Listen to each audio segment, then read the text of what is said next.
In today's video, I'm going to teach you how to fix common make.com errors, specifically focusing on webhooks and authentication issues. Navigating these errors can be a bit tricky, but with the right guidance, you can resolve them seamlessly. Let's dive in. First, let's address how to fix webhook errors in make.com. If you find that your webhook URL is not working or appears invalid, the first step is to ensure the URL is correctly formatted. Double check for any typos or missing characters in the URL itself. It's also beneficial to verify the connection permissions for that webhook, making sure it's accurately set up to allow incoming connections you're expecting.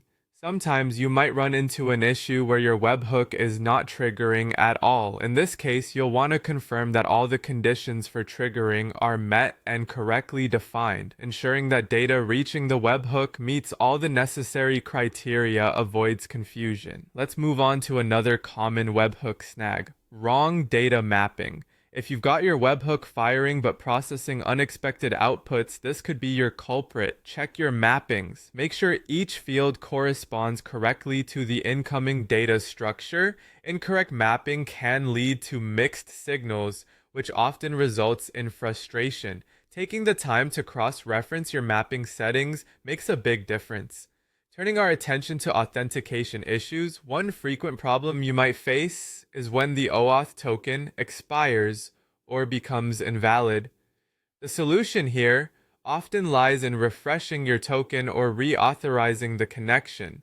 Remember, tokens have expiration limits. You could also look into setting reminders when you need to refresh them to avoid sudden expiration surprises. Another headache can come from using the wrong API key or token. In this instance, always make sure you are using the right key or token that corresponds to the service you're trying to connect. Take equal care to enter them correctly, as even minor discrepancies can prevent you from establishing a connection. You might face a situation where your connection suddenly stops working. When this occurs, check both your network stability and whether any recent changes have been made to your connected services.